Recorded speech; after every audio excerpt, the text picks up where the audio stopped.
They say that home is where the heart is. Well, in that case, my home was a war zone, a constant barrage of arguments, accusations, and resentment. My parents were high powered attorneys who worked ceaseless hours and fought even more. Their careers were their priority, their passion, their obsession. How could you do this to me? How could you cheat on me with that bimbo? Oh, please. Don't act like you're innocent. You've been sleeping with your boss for months. That's not true. You're just making things up to justify your own infidelity. Don't lie to me. I have proof. I hired a private investigator to follow you. You what? You spied on me? You're unbelievable. And you're a hypocrite. You pretend to be this perfect wife and mother. How dare you talk to me like that? You're the one who's ruining this family. No, you are. You're the one who's never home, who's always working, who's always too busy for me and Sam. Oh, don't bring Sam into this. He's better off without you. That's not true. He needs me. He needs a father figure in his life.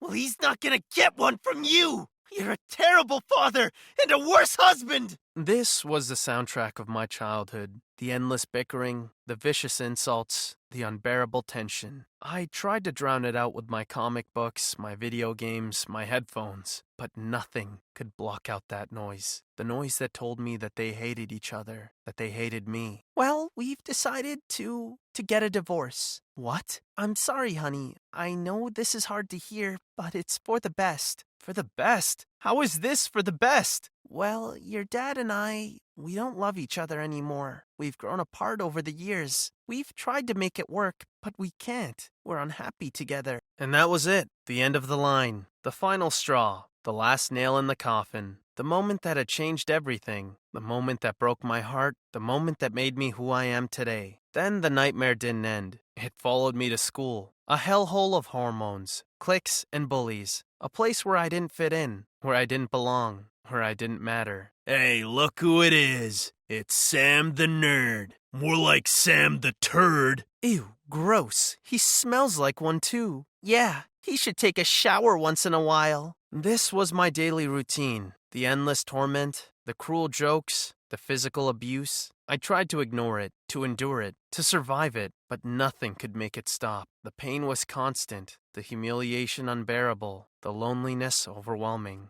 But then something changed, something unexpected, something miraculous. I found a place where I could escape, a place where I could express myself, a place where I could belong. I found the Drama Club. The Drama Club was a haven for misfits like me, a sanctuary for outcasts who shared a love for theater, a home for weirdos who didn't care about fitting in. I was nervous at first. I didn't know if they would accept me or reject me, if they would welcome me or mock me, if they would be my friends or my enemies. But I took a chance. I signed up for an audition, and that was the best decision of my life. Hi there. You must be new. Yeah, hi. I'm Zoe. I'm the president of the Drama Club. Oh, I'm Sam. Nice to meet you, Sam. Welcome to the Drama Club. Well, good luck with your audition. I'll see you on stage. She was the first person who talked to me. She smiled at me, the first person who had made me feel welcome. Her name was Zoe, and she was amazing. A few years later, I had to leave for college. I'd left high school behind, along with the Drama Club, the bullies, and Zoe. Zoe and I had dated for a while, but we broke up before college. We wanted different things, so it was mutual. Different paths, different lives. She wanted to pursue theater, to chase her dreams of Broadway. I, on the other hand, wanted to study psychology, to unravel the mysteries of the human mind. I chose psychology as my major because I was so fascinated by the way that people think and feel, by the way that they behave and interact, by the way that they cope and heal. In reality, I wanted to understand myself better, in order to make sense of my past and my present, to figure out why I was the way that I was. And that's how I met Lily. Hi there, you must be Sam. Yeah, hi, I'm Lily. I'm your debate partner. Oh, right, don't worry, I know you're new here. This is your first debate class, right? Yeah, how did you know? Well, you look nervous as hell. Oh, thanks. Don't mention it. Listen, you have nothing to worry about. Debating is easy. You just have to argue your point and convince the audience that you're right. Oh, okay. Trust me, you'll do great. You have a smart face. Smart face? Yeah, you know, like you're intelligent and thoughtful and stuff. Oh, thanks again. Don't mention it again. Come on, let's go. the class is about to start. A few years later, I'd graduated from college with a degree in psychology and a ring on my finger. Lily and I had fallen in love during our debates, our arguments sparking a fire that burned brighter than any logic. She was passionate, audacious, and brilliant. She was everything I wanted and more. Then started the trouble. Honey, what's wrong? Nothing. Don't lie to me, Lily. I can obviously tell something's bothering you. It's nothing, Sam. Just some work stuff. Work stuff? Like what? Like this case I'm working on. You've been acting weird for weeks. You've been distant, secretive, and cold. You barely talk to me anymore, and you don't even look at me. Fine. You want to know why? I'll tell you why. Here, take a look at this. It's the file on my father's corruption case. Your father's corruption case? What does that have to do with anything? Everything, Sam. Everything. What do you mean? Just look at it, Sam. Look at who the lawyers were who exposed him. These are my parents' names. That's right, Sam. Your parents were the ones who ruined my father's life. Your parents were the ones who put him behind bars. Your parents were the ones who destroyed my life.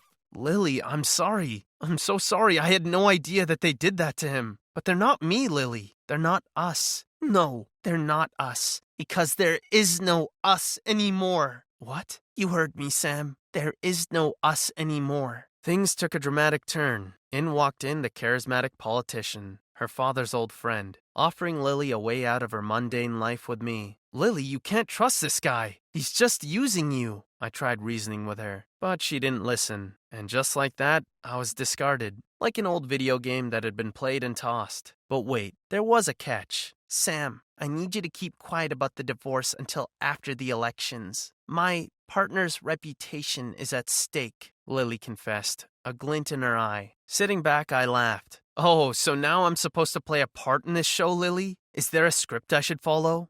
Her eyes narrowed. It's not a show, Sam. It's real life.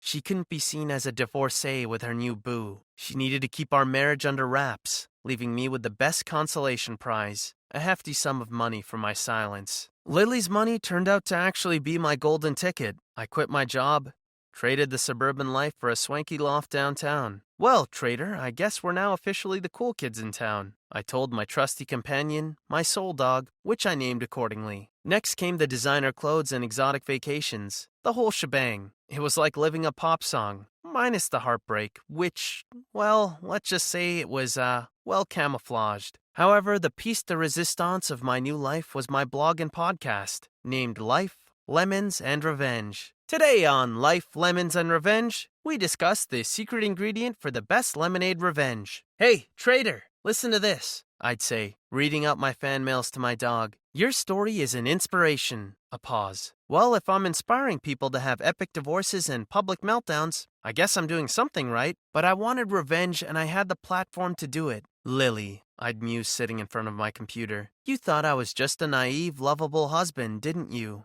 A deep sigh would follow. Well, I guess the joke's on you now. Hiring a team of hackers, journalists, and activists, my own kind of secret Avengers, was the first move. The mission is simple. Lily's father's secrets, I told the group. We find them, we expose them. I'd meet the silence with a smirk. And just for fun, let's throw in her new boyfriend too. Underneath the fun and games, a war was brewing. As they dug up dirt on Lily's father, a picture started to form. That man was evil. Worse yet, Lily's new boyfriend was up to his eyeballs in it, tied to her father like a muppet on a string. Back on my podcast, I continued my routine, playing the happy-go-lucky heartbreak guru, while my team worked in the shadows. I'd start my podcast casually. Ever hear of a marriage of convenience, listeners? The kind where you get paid to stay hitched. Yeah, me neither. Until, of course, I lived it. I let that hang in the air for a moment. Here's a fun fact for you Thursday nighters. My ex, or rather my wife, Lily, she decided to remarry while she's still being married to me. And here's the kicker. She paid me to keep quiet about it. Why? Because her darling politician boyfriend couldn't afford a scandal. A shocked listener would then interject. Wait,